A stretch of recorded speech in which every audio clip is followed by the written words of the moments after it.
మన కిచెన్లో వాడుకునే వంట గ్యాస్ని మన కంట్రీలో ఎక్కడ స్టోర్ చేస్తారో తెలుసా? మన దేశంలో ఎల్పీజీని 2 చోట్ల ప్రధానంగా స్టోర్ చేస్తున్నారు. మంగళూరులో 80,000 to 84,000 మెట్రిక్ టన్స్ కెపాసిటీతో అండర్ గ్రౌండ్ ఎల్పీజీ క్యావెన్ ఒకటుంది. దీన్ని హెచ్పీసీఎల్ నడుపుతుంది. ఇంకొక ఎల్పీజీ స్టోరేజ్ క్యావెన్ విశాఖపట్నంలో ఉంది. దీని కెపాసిటీ 60,000 మెట్రిక్ టన్స్.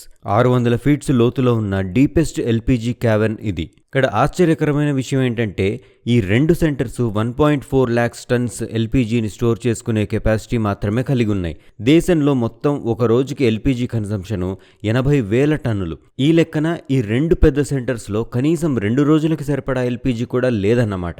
ఇవి కాక దేశంలో ఇంకా 200 దాకా చిన్న చిన్న ఎల్పీజీ బాటిలింగ్ ప్లాంట్స్ ఉన్నాయి. ఇవి సిలిండర్స్ నింపి డిస్ట్రిబ్యూషన్ చేసే ప్లాంట్స్.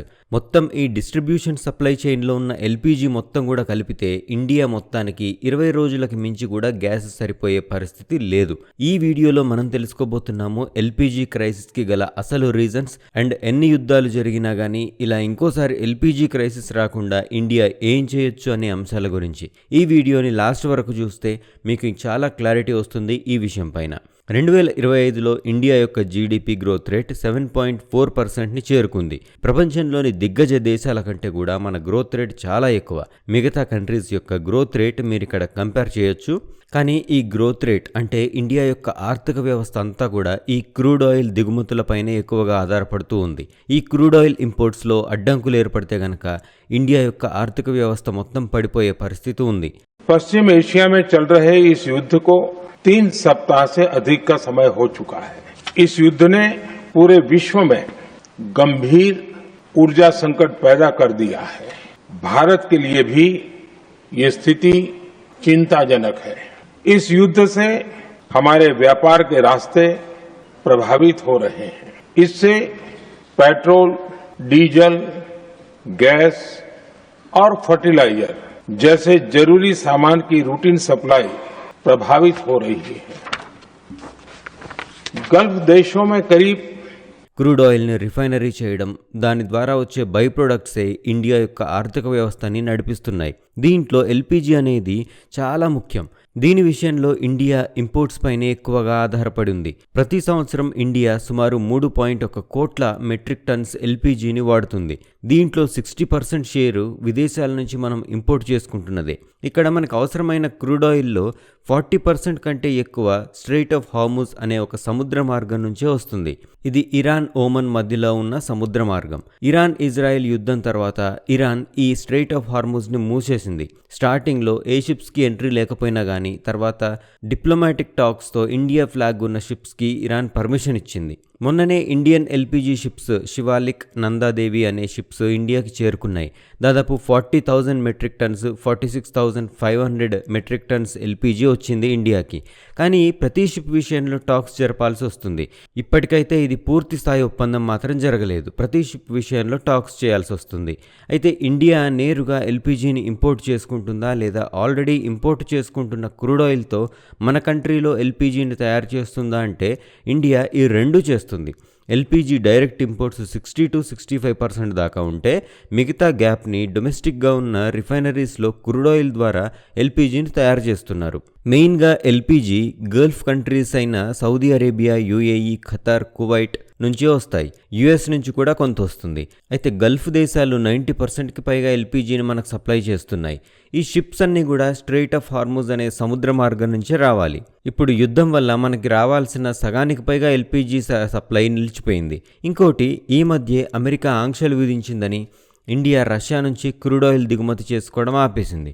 ఇప్పుడు హార్ముజ్ క్లోజ్ వల్ల అక్కడి నుంచి కూడా సప్లై తగ్గడంతో ఇండియాకి 2 వైపుల నుంచి క్రూడ్ ఆయిల్ సప్లై అనేది తగ్గింది.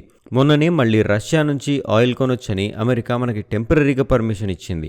ఇంపోర్ట్స్ జరగడము, రిఫైనరీలో ప్రాసెస్ జరిగితే వచ్చే ఈ బై ప్రొడక్ట్స్ మార్కెట్లోకి సప్లై అవుతుండడం అంతా కూడా డైలీ జరిగే ప్రాసెస్. ఇక్కడ గవర్నమెంట్ నిల్వ చేసుకోవడం అనేది చాలా తక్కువ. ప్రస్తుతం కేవలం 25 రోజులకు మాత్రమే సరిపడా ఆయిల్ రిజర్వ్స్ ఉన్నాయని చెప్పి ఈ మధ్య గవర్నమెంట్ ఒక స్టేట్మెంట్ ఇచ్చింది. మన దేశంలో ప్రధానిగా మోదీ గారు వచ్చిన తర్వాత పీఎం ఉజ్వల యోజన లాంటి పథకాన్ని తీసుకొచ్చారు.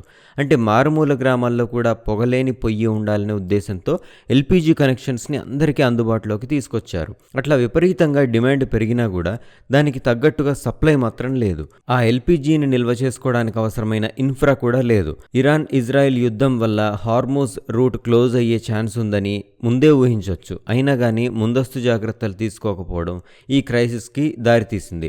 వీటికి తోడు ఆన్లైన్ బుకింగ్స్ సిస్టమ్స్ ఫెయిల్ అవ్వడం వల్ల అసలే ప్యానిక్లో ఉన్న ప్రజలు డైరెక్ట్గా గ్యాస్ ఏజెన్సీల దగ్గరికి వెళ్ళి క్యూలు కడుతున్నారు. ఇప్పుడు ఈ క్రైసిస్ ఎప్పుడు క్లియర్ అవుతుందనేది తెలుసుకుందాం. రాబోయే పరిస్థితుల మీద ఇదంతా ఆధారపడి ఉంటుంది.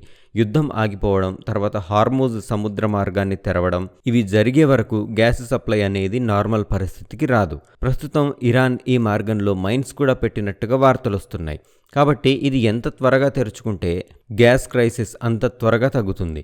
ఈ ఎల్పీజీ క్రైసిస్ని కొంత తగ్గించడానికి ఇండియా వెంటనే అమెరికా, నార్వే, కెనడా, రష్యా నుంచి ఎమర్జెన్సీ బేసిస్ పైన ఎల్పీజీని ఇంపోర్ట్ చేసుకుంటుంది. కానీ అది చాలా తక్కువ. ఇప్పటి వరకు వచ్చిన షిప్స్లో వచ్చిన గ్యాస్ జస్ట్ ఒక రోజు వాడకానికే సరిపోతుంది ఇండియాకి. మన యాన్యువల్ 3.1 crores మెట్రిక్ టన్స్ డిమాండ్ని ఇది కంప్లీట్గా తీర్చలేదు. అయితే ఎల్పీజీ క్రైసిస్ని తగ్గించడానికి ఆయిల్ కంపెనీస్ ఒక అతి తెలివి నిర్ణయంతో వచ్చాయి. ప్రస్తుతం ఇంటి అవసరాల కోసం 14.2 kgs ఎల్పీజీ సిలిండర్లని సప్లై చేస్తున్నారు కదా, దీనిని 10 kgsకి తగ్గించాలని చూస్తున్నారు. పాత సిలిండర్స్లోనే 10 kgs ఎల్పీజీని నింపి సప్లై చేయాలని చూస్తున్నారంట. ఇంటి అవసరాలకి సిలిండర్లు తక్కువ కాకుండా చూడడానికి ఈ స్ట్రాటజీని అమలు చేయాలని చూస్తున్నట్టు తెలిసింది. అయితే ఈ పద్ధతి ఏమీ సమస్యను తీర్చేది కాదు. అసలు సొల్యూషన్ అయిన ఎల్పీజీ ఇంపోర్ట్స్ని పెంచకుండా సిలిండర్స్ సైజును తగ్గించడం అంటే ఒక పెద్ద గీత పక్కన అంతకన్నా పెద్ద గీత గీయడమే అవుతుంది. దాంతో అంతకుముందున్న గీత చిన్నదవుతుంది. ఇప్పుడు ఎల్పీజీ క్రైసిస్ని కూడా ఇలాగే తగ్గించాలని చూస్తున్నారు. కానీ ఆలోచించండి, ఒక యుద్ధం జరిగితేనే మన దేశంలో గ్యాస్ దొరకని పరిస్థితులు వచ్చాయి. తీవ్రత తక్కువ ఉంది కాబట్టి సరిపోయింది. అదే తీవ్రమైన ఎల్పీజీ క్రైసిస్ వచ్చుంటే గనక ఆ పరిస్థితులు ఎట్లా ఉండేవో ఊహించుకోవచ్చు మీరు. ఇదొక గుణపాఠంలాగా తీసుకొని ఇండియా ఇక ముందు క్రూడ్ ఆయిల్ ఇంపోర్ట్స్ చేసుకోవడంలో ఇండిపెండెంట్గా నిర్ణయాలు తీసుకోవాలి. అమెరికా లాంటి విదేశాల ఒత్తిడి, ఇన్వాల్వ్మెంట్ ఉండకూడదు. అయినా రష్యా నుంచి క్రూడ్ ఆయిల్ కొనడానికి అమెరికా జస్ట్ 30 రోజులే తాత్కాలికంగా పర్మిషన్ ఇవ్వడం ఏంటి మనకి? ఒక స్వతంత్ర దేశం తనకు అవసరమైన క్రూడ్ ఆయిల్ కొనుక్కునే విషయంలో మరో దేశం నుంచి పర్మిషన్ తీసుకోవాల్సిన దౌర్భాగ్య పరిస్థితి రాకుండా చూసుకోవాలి. ఎక్కడ తక్కువ రేటుకు దొరికితే అక్కడ భారత్ స్వతంత్రంగా క్రూడ్ ఆయిల్ కొనుక్కునే పరిస్థితి రావాలి. అయితే స్ట్రాటజిక్ ఆయిల్ రిజర్వ్స్ని పెంచడానికి అవసరమైన టెక్నాలజీని అడాప్ట్ చేసుకొని కొత్త స్టోరేజ్ సెంటర్స్ని ఇండియా ఏర్పాటు చేసుకోవాల్సిన అవసరం ఉంది. అట్లాగే ఈ వీడియో నచ్చితే కనుక ఈ వీడియోని ఖచ్చితంగా లైక్ చేయండి, షేర్ చేయండి. మీకు ఏమైనా క్వశ్చన్స్ ఉంటే కామెంట్ చేసి అడగండి. అట్లాగే detail edition Telugu social media పేజెస్ని కూడా ఫాలో అవ్వండి. అట్లాగే ఈ ఛానల్ని తప్పకుండా సబ్స్క్రైబ్ చేసుకోండి. ఇంకో వీడియోలో మళ్ళీ కలుస్తాను. నమస్తే.